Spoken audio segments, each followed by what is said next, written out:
Good morning, traders and investors. My name is Roger Scott, and I'm the Senior Strategist for Wealth Press. Before I begin, I want to thank each and every one of you for sending me such wonderful, wonderful emails. Thank you, thank you, thank you. If you want to reach out to me, if you have a question, comment, feedback, suggestion, please feel free to reach out. support@marketgeeks.com. It's an email I've been using for years. Now, let's get into the analysis. Now, today's Tuesday, January 18th. Yesterday was Martin Luther King Day. It was a national holiday. It was a federal holiday, which means the markets were closed. As you can see here, pre-opening, this is based on the overnight session since the market's not going to open up for about an hour and 45 minutes or so, give or take. As you can see here, the Dow Jones is down 272 points. Not crazy down, but down a lot beyond random.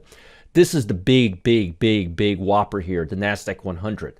But let's get into it and look a little bit wider. Let's kind of look at the broad view and let's see what's really under the hood here. If you look at the NASDAQ 100 right now, this is in real time. This is based on the current price, 351. We're coming down near major support level here to the downside. So if we go higher from here, I'm not going to make too much out of what's going on today. Also, wanted to just kind of show you here, we kind of have a little divergence going on here, which usually signifies that markets are about to turn. So it's not looking all that terrible, at least not as terrible as the indices are looking right now. We are on the Dow Jones, we're now down below the 50-day moving average, as you can see right here. And the price data is right between the 200-day and the 50-day moving average. Now, again, we're not in too much of a danger zone just yet, especially in light of the put-to-call ratio and volatility, but the market looks like it wants to shake us out and go higher. That's my honest opinion here.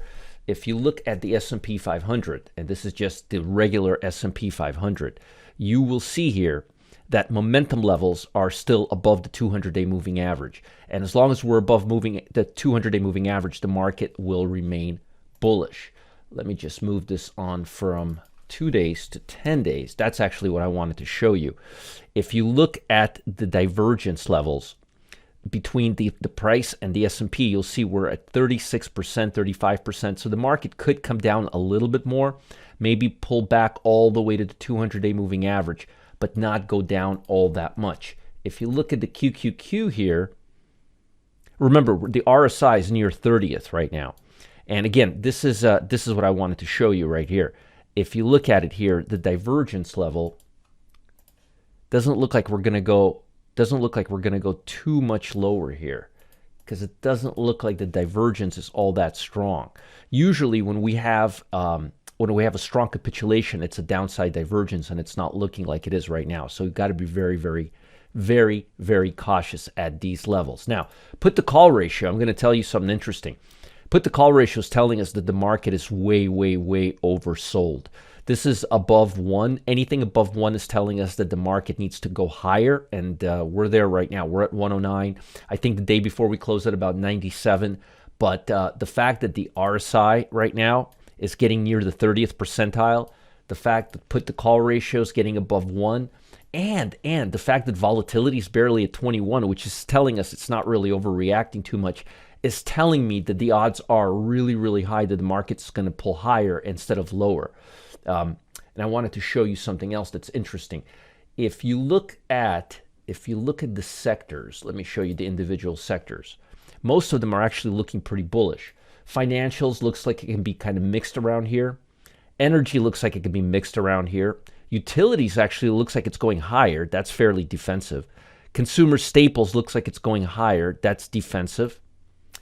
Industrial looks like it's kind of choppy around here. Healthcare looks like it's got a question mark. Technology looks like it's got this big down gap here, but again, I don't know if this is going to bottom out or not. But to me, based on the indicators, it looks like there's not much more to go. Same thing with consumer discretionary. Real estate looks kind of choppy from here. Basic material looks steady. Communication sector, I'm not that happy about. But overall, if you look at the sentiment of the market, you still have, let me just go here. You still have 212 stocks making 90-day highs, and let's see here, 297 making 90-day lows. So it's not like you have 11 or 10 stocks making 90-day highs and 11 days lows. The bottom line is, to me, I would expect the market to bottom out, especially if earnings are better than expected. Let's talk a little bit about that. So this week, we've got Bank of America coming out. Bank of America, let's just look at the chart here while we talk about it. Wall Street expects Bank of America, which is not doing too bad right now. They're reporting before the opening bell Wednesday, January 19th. That's tomorrow before the opening bell. They're expecting 77 cents per share on revenue of $22.36 billion. This is compared with a year ago of 59 cents per share versus 77 on revenue of $20.21 billion. So they're looking to make more money, more revenue, and more earnings per share. 77 cents versus 59 cents per share. Next stock we have on our list, Alcoa. Let's look at Alcoa here. Again, Alcoa is looking really good right now. I like it. And by the way, stocks usually don't have a crash when you have a bunch of blue chip stocks making all-time highs or near all-time highs. Just saying. So I like Alcoa right here. I like at these levels. They're reporting after the close on Wednesday, tomorrow after the close. They're expecting to earn $1.89 per share on $3.33 billion revenue. A year ago, they made 26 cents per share. Now they're expecting $1.89 per share. They made 26 cents per share on $2.39 billion. Now they're at $3.33 billion. So the expectations are a lot better than last year. Next one, this is a controversial one. United Airlines. United Airlines, this is expecting to report tomorrow after the closing bell. Nice steep downtrend here. I would be very, very, very cautious with this one. They're expecting to lose $2.15 on $7.96 billion compared to a year ago when they lost $7 per share on $3.41 billion. So they're looking to lose less per share, but they're looking to lose a lot more on revenue. $3.41 billion versus $7.96 billion they're expecting to lose. That's crazy. I mean, lose $2.15 per share on $7.96 billion. That's a dangerous business model. And next, so you got to keep an eye on this. Next is Netflix. And I want to just give you the four biggest ones.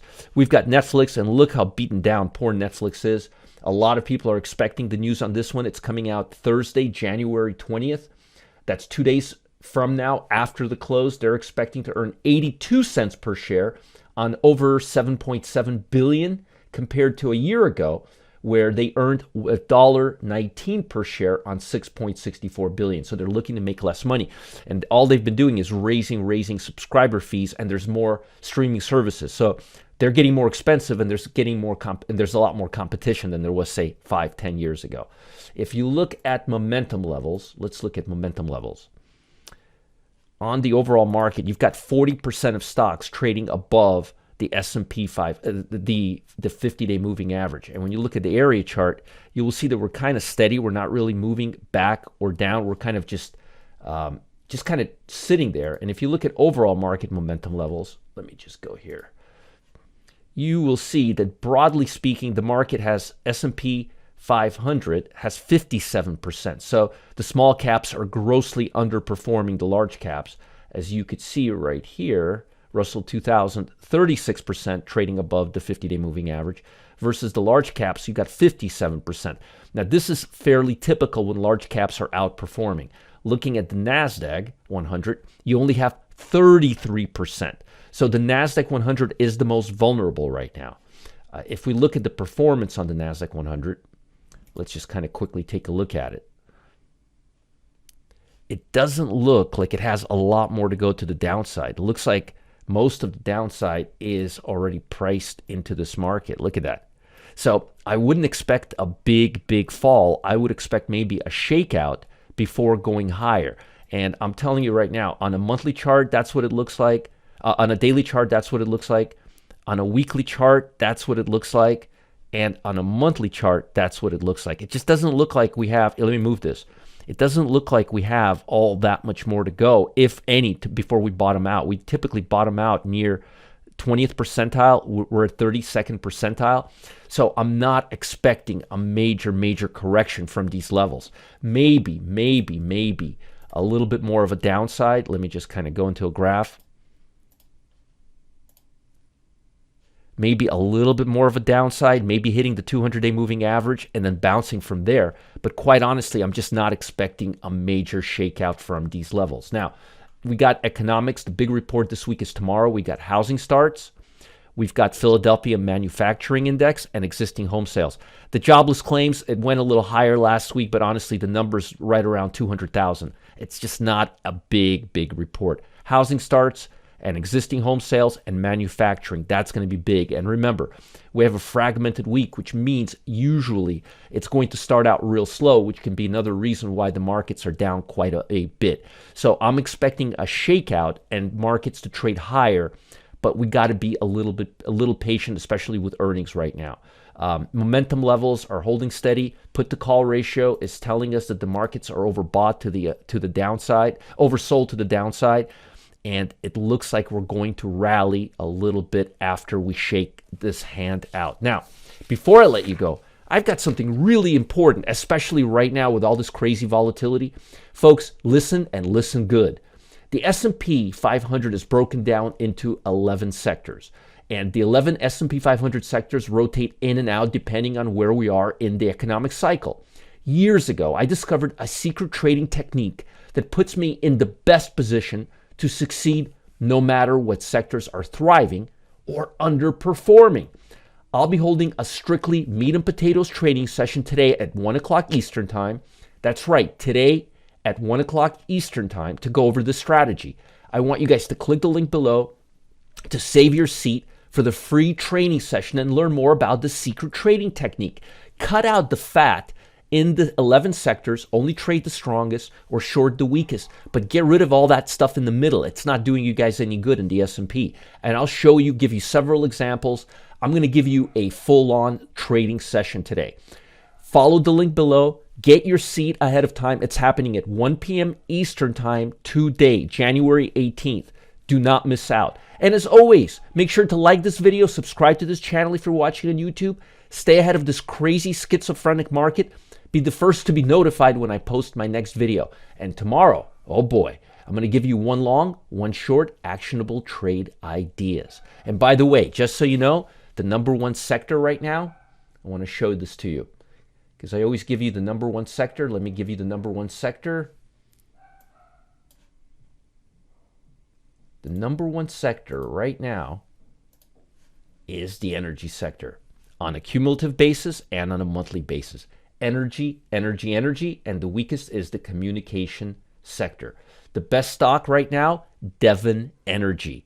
Devon Energy is the best energy stock right now. Hope that helps. Follow the link below and send me some love letters. Support at marketgeeks.com. Tom Busby gets love letters. I want them too. Bye, guys. Have a great day. I'll talk to you soon. Stay out of trouble.